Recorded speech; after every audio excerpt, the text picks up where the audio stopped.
Hello class, this is Demetrius Wilson with Human Resource Management. We are now on Chapter 3, Diversity and Multiculturalism. Very interesting topics. As always, we have our learning objectives, the things that we should know and understand once we finish the lecture and read through the chapter. We want to define, explain, and identify your power and privilege. We'll discuss that and see if any of the groups that you're in have actual power and privilege. Provide reasoning as to why diversity is important to maintain profitability. Companies don't just increase their diversity just to be nice and be friendly, and that's the way that it should be. But a lot of times they do so because it increases their profitability, helps them to reach out to different markets throughout the United States and abroad. So diversity and multiculturalism. The terms multiculturalism and diversity are different, although they are often used interchangeably, meaning that some people mistake diversity for multiculturalism and some people mistake multiculturalism for diversity. But we'll learn the difference today and we won't make that mistake going forward. So for diversity, the differences between people such as race, right? So you have African American, you have Hispanic group, you have a Caucasian group, right? So these are different races of individuals that are within the company. Gender, right? So gender, you have males, you have females, and there's a difference there. And when we talk about power and privilege, we'll talk about the difference in power and privilege between the races, ethnic groups, and then also between the genders as well. Sexual orientation, religion, there are a lot of different religions throughout the company. Background and socioeconomic status, right? So when you talk about socioeconomic status, talks more about things are different because of money as opposed to race and ethnicity. The focus is more on legal compliance and policies when you start talking about diversity, because diversity is basically you could put on a spreadsheet and put everybody into a box and say this is where they stand, these are the numbers.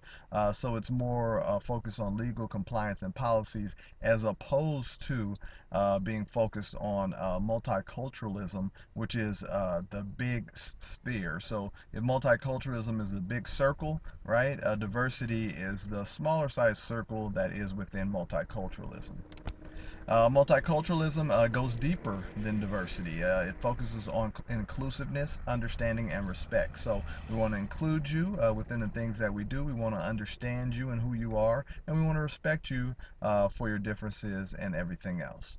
Look at unequal power in society, right? So sometimes power is unequal between individuals just because of who the majority and who the minority may be.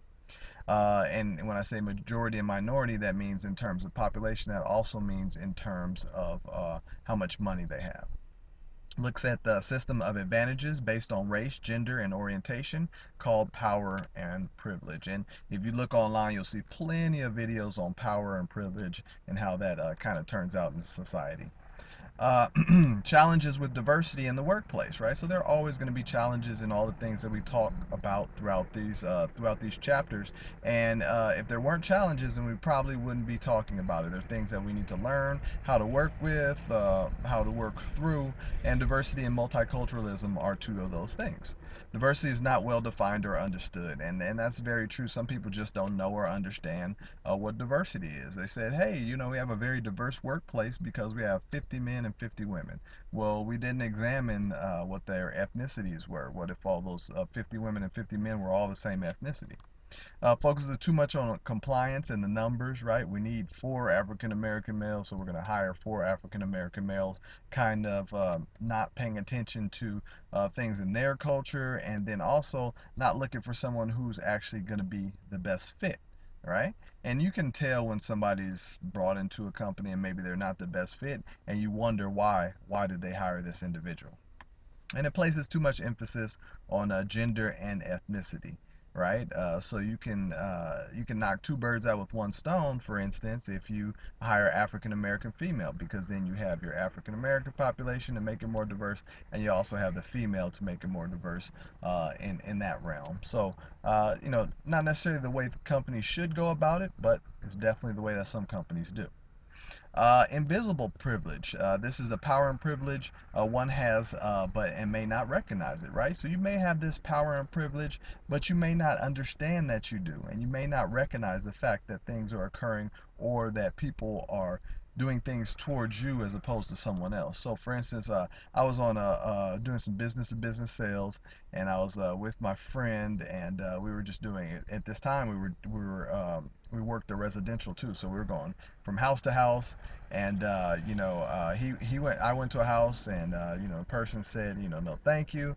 I left and went to the next one. I guess we got confused on the houses, and he went back to the same house and then made a sale there. Well, I was selling the exact same thing, so the question would be, why did they purchase it from him and not from me? And so we discussed it, had a good laugh about it, but you have to look at like the individual privilege and understand why that happened, why that occurred, what area were we in, things of that nature. So here's a good example. Race privilege. Let's say you, Caucasian, and your friend, an African American, are having dinner. When the bill comes, the server gives a check to you. While this may not seem like a big issue, it assumes, being Caucasian, you're going to go ahead and pay for the meal, right? So we could take that a step further and say, hey, you're on a date with your spouse, right? It's a male, it's a female, and the waiter comes back, and who does he hand the bill to, right? Maybe the waiter always hands the bill to the male, right? But it's 2015, right? Not 2016 yet, and it may be that the female is paying for the meal. So invisible privilege, things like that. These are things that occur in ways that people are going to react towards you, but you may not realize that. So the guy sitting at the table, they may not realize like what the waiter's going to do. So here are some more examples. Social class privilege. When Hurricane Katrina hit New Orleans in 2005, many people outside the storm area wondered why people stayed in the city, not even thinking that some people couldn't afford gas for their cars to leave. And, because of social economic, I'm not in that situation. I did not think about that either, right? I just didn't. I didn't think about the fact that people may not have enough money to purchase the gas to get in the car and to leave. Gender privilege, assumption that a female will change her name to the husband's name when they get married, right? So this is just an assumption, right? We assume that's how it's going to go down. We assume that's how it's going to happen. But what if the lady says, hey, you know what? I don't want to take your last name. I don't like your last name. I want you to take my last name. And then people say, well, that's mighty different. But in essence, it's really the same thing. Sexual orientation privilege. If I'm a heterosexual, I can put a picture of my partner on my desk and talk about our vacation or experiences without worrying about what others think. This is not the case for many gay, lesbian, and transgendered people and their partners. And this is so very true, but it goes even beyond that. It even goes to race. So I worked with a guy, he was an accountant for the company at one time, and his wife had a very good job as an accountant at a different company. He was African American, she was Caucasian. And at our office, he told her, he said, hey, when you go to the office, he said, don't put the pictures of the family up. Because it's quite possible that they'll look at you differently when they see who you're married to. So it's reality and it's things, and sometimes you have to think about it. So when you think about power and privilege, like, who doesn't have to worry about that? What group of people says, you know what, hey, I'm going to put my pictures up, and that's what they are, and I don't really have to worry about it? Or do you have to worry about what things and people are thinking of, or things that are being said in regards to your pictures, or just regular everyday life things? So invisible privilege continued, can be hard to recognize, right? It can be hard to know that you have it. Just like I said in that situation with the sales rep that was working the field with me, it was hard for him to know and understand why that occurred. Understanding your own stereotypes, right? So you have to know and understand that, people, as people, have stereotypes, they have hang-ups, they have biases and misconceptions, and you're better off if you understand what they are and then try and work on them. Understanding the struggles of others, right? So you have to know and understand that other people have struggles. It's not only about you, and see if you can assist them, not further hinder them. And then understanding system of advantage can help us become better managers in all areas of business, right? So if you have a good understanding and perception of these things, then it's easy for you to take action and move forward. So why diversity and multiculturalism? It's the law, right? And better serve customers. It's definitely better to serve customers more diverse group, more diverse products. For instance, Tapatio Doritos, right? I'm assuming that a certain group of people probably said, hey, you know what, why don't we do this, because this is what we always do with Doritos, right? We get Doritos, regular Doritos, we take them out, we put some Tapatio on there, and then we eat the Dorito. Why not make Tapatio Doritos? And me, even though I can't eat them because of my diet now, you know I love them. Right, so there's certain things that come because these certain different ethnic groups have been doing these things for forever, and then now it gets introduced into corporate America. Better communicate. With diversity, it's a lot easier to communicate with others, with other groups of people. So, for instance, if you're in a sales environment with sales reps, and you have someone who who is very fluent in Chinese, that would be the person who you probably want to send out in that territory, because they're going to, one, they're bilingual and they'll be able to speak the language, and two, they know the different customs that may be had within that industry. So a lot of times people don't understand that you need people specific to these areas, and that's kind of like their niche market. We create better solutions and ideas. So we create better solutions and ideas, like I mentioned, because we have more people from different backgrounds that can come up with these new, great, innovative ideas. And studies have shown that companies with more diversity report higher sales revenues. Go figure, right? We'll come up with these different products, and then people, you look at a company, or you look at something, you see somebody who looks like you, same skin color, same complexion, things of that nature, same ethnicity, then it's not so hard for you to purchase something. And let me give you guys a good example. Let's just say I work for Kia, right? That makes cars, and I work at the Kia plant. Then my family, they see me driving a Kia. Other people see me driving a Kia that are my family and friends that are of the same ethnicity, and then maybe they purchase that. It's like, hey, he works there. It's a good company. It's kind of like a grassroots roots marketing. So more learning objectives. Be able to apply strategies to create multicultural work environment and diversity plans, right? So you're going to have to strategize. Remember, we talked about strategic human resource management, right? You have to, make sure that you have a strategy for this. You want to be able to create an HR plan with diversity considerations. So when you go on to make your plan, diversity should be at the forefront of your mind. So diversity plans. Many companies have a formal diversity policy, such as Zappos, right? So for all the individuals who order a lot of shoes, you should probably know who Zappos is. If you don't, look them up online. The diversity of Zappos employees is a tremendous asset. We are firmly committed to providing equal opportunity in all aspects of employment, and will not tolerate any illegal discrimination or harassment. Examples of such behavior include derogatory comments based on racial or ethnic characteristics and unwelcome sexual advances. Please refer to the appropriate section in the employee handbook for further guidance. Right? Want to refer back to that employee handbook that I'm sure is written quite well. Diversity plan. So the main steps to creation of a diversity plan is assessment of diversity. So first, before you do anything, you need to assess the situation.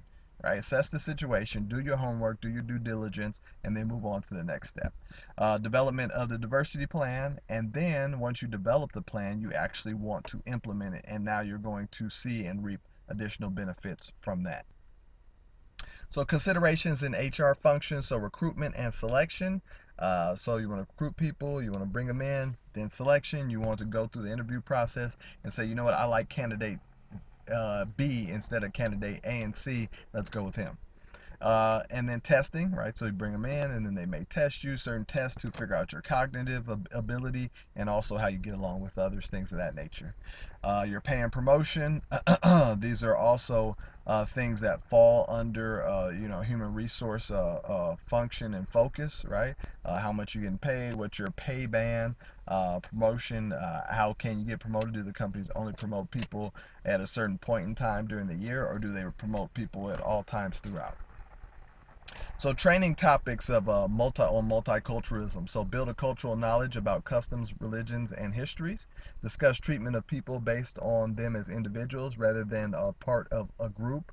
which can result in stereotyping, like those people, right? So people do that, those people, even if it's a different department. Oh, those people over in customer service, they're always doing this. Teach employees to listen actively, which can raise cultural awareness. So in some of your other classes, I'm sure you have discussed active listening. You must actively listen to the individual to make sure that you get exactly what they're saying. Train employees to rethink current policies and how these policies might be exclusive or exclusive of a certain group. So meaning that whatever policies you put in place, is it going to exclude a group? So those are things that you need to think about ahead of time. Work on resistance to change. Many employees think this is the way we have always done it, and now we have to change because we have a group of blank working here. And I've heard that plenty of times, and it has nothing to do with the people working there. It has to do with companies and people evolving and moving and getting better. Does your leadership team have a multiculturalism perspective? Are many ethnic backgrounds and multicultural traits represented? They could be, and it's possible that they're not. But if they're not, then there's something that you need to and can work on with upper management. Diversity plans. So, do you test your assumptions before acting them? Please test your assumptions. See if they're actually accurate. If they're not, then move on to a different type of plan. Do you believe there is only one right way of doing things, or that there are a number of valid ways to accomplish the same goal? Do you convey that to your staff? And yeah, there are a number of ways to complete goals. It's this thing called a second right answer. So just because you have the right answer doesn't mean you don't want to get another right answer, because it may be more right than the answer that you have already provided. Do you have an honest relationship with each staff member you supervise? And are you comfortable talking with each of them? Some people, some managers are not comfortable with talking with people, and the only time they talk is during the evaluation at the end of the year. And the person becomes surprised, but they say, you shouldn't be surprised, because we should be communicating early and often. Uh, Are you able to give negative feedback to someone who is culturally different from you, right? Are you able to, or do you need to bring someone in order to do so? When you have open positions, do you insist on a diverse screening committee and make additional outreach efforts to ensure that a diverse pool of candidates has applied? Now, there are other ways to exclude people, like looking through and saying, hey, this guy's paper says Jamal Johnson, right? So they're going to assume that he's African American gentleman, and maybe they put that to the side. So you may not think that companies do that, but they definitely do. So now some places they have like a software program where it strips out and takes out the names. Right? Take out the name, take out the address, because if I look at your address, I could probably tell, what ethnic group you're in. When you hire a new employee, do not only explain job responsibilities and expectations clearly, but orient the person to the campus and department culture and unwritten rules, right? So you want to kind of bring them in, ease them along, but show them this is how things work. And do you rigorously examine your unit's existing policies, practices, and procedures to ensure that they do not differentially impact different groups, right? So you don't want to impact a group by, you're trying to fix something, but then you impact them in a negative way, or negative manner. When they do you change them, right? So if it's something that's messing up diversity, do you change it, right? Or do you just leave it as is? I would say work on changing it. Are you willing to listen to constructive feedback from your staff about ways to improve the work environment? Do you implement staff suggestions and acknowledge their contributions? Staff suggestions is a great thing, because all the great ideas actually come from the staff members. So if you're doing that, then you know you're way ahead of the curve. Do you take immediate action with people you supervise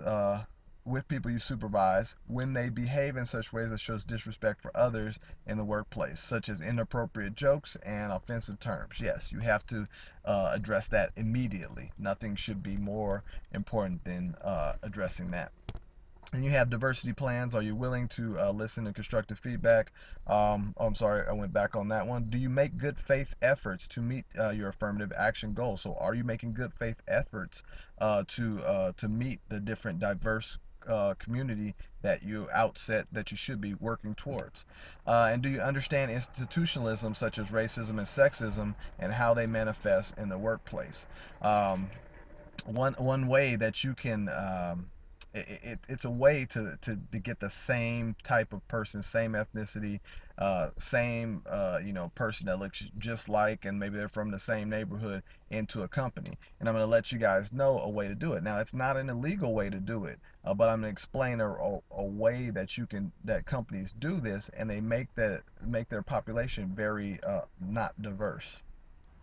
So, for instance, if you have a company, and at that company they say, you know what, we're going to allow you to get a $500 bonus if you refer somebody. So let's just put it like this: I went to university in Ohio, right? And let's just say I lived in a house with 20 people of the same gender, same ethnicity, right? So I come to this company and they say we're going to give $500. I say, hey, new job. Johnny should be good for that job. I call Johnny and say, hey, apply for this job.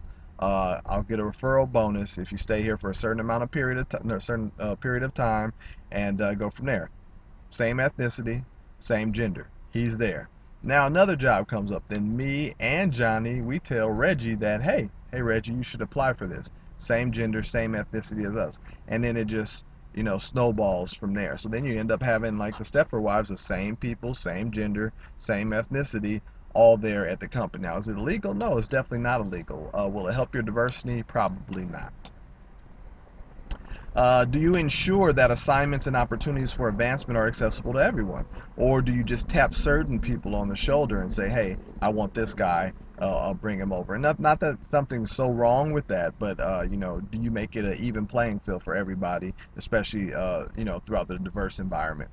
What policies, practices, and ways of thinking have a differential impact on different groups, right? So things can affect different groups in different ways. What organizational changes should be made to meet the needs of a diverse workforce, right? So there may be some changes that need to occur on your part as a manager and also as a subordinate in order to meet those needs of a diverse workforce. So a couple more learning objectives. You have defined the role of Equal Employment Opportunity Commission and explain the various types of laws covered by the Equal Employment Opportunity Commission. So multiculturalism and the law, Equal Employment Opportunity Commission, you have the Title VII of the Civil Rights Act, and then it talks about age, disability, and equal pay, right? So you can't discriminate against people due to age or disability. People should be getting, equal pay for, having the same degree, same experience, things of that nature. Ageism is what they call when discrimination against somebody due to age is a tough thing, and sometimes even if you do things the right way, you could be accused of ageism. I've actually been accused of ageism that I didn't hire an individual that's over 40 for a position, and luckily, instead of going to court, I had my supporting documentation as to why I didn't hire these individuals and who had the best audit scores. And so then that kind of saved the company. Otherwise, we would have been going to court because she said the reason why you didn't hire me is because I was older than everybody else. But which was obviously not true because one of the individuals I did hire was older than her. So the Equal Employment Opportunity Commission, so you can't discriminate in terms of genetic information, national origin, pregnancy, race, and color. Remember what I told you guys last class about pregnancy? Just because somebody's pregnant, you can't discriminate. Say, oh, that's going to be a problem. Next thing I know that this person's going to come here and they want to bring their baby or they want to bring their kids. So some companies kind of shy away from that. Now, a lot of times you can't prove it, but sometimes you can. So, national origin, you can look at somebody or look at their name and know and understand where they're probably from. Also, religion, sex and sexual harassment, retaliation, and military service. So sometimes people, they kind of go on the rogue mission and they do certain things, and don't know about it as a manager, but some of that can be constructed and construed as retaliation. All right, so I say, hey, there's something wrong with this, and I raise my hand. Then all of a sudden, I get written up. Well, I probably got written up because of retaliation for something that I did. And that's it for chapter 3. I told you for the human resource management class, the PowerPoints are a little bit shorter than some of the other classes. So be sure to if you've already watched this video, good job. Watch the supplemental videos, and then be sure to read through the chapter. I've sent all of you guys the electronic link so that you can access the textbook. So as always, have a good day. and a great week, and I'll see you for chapter 4.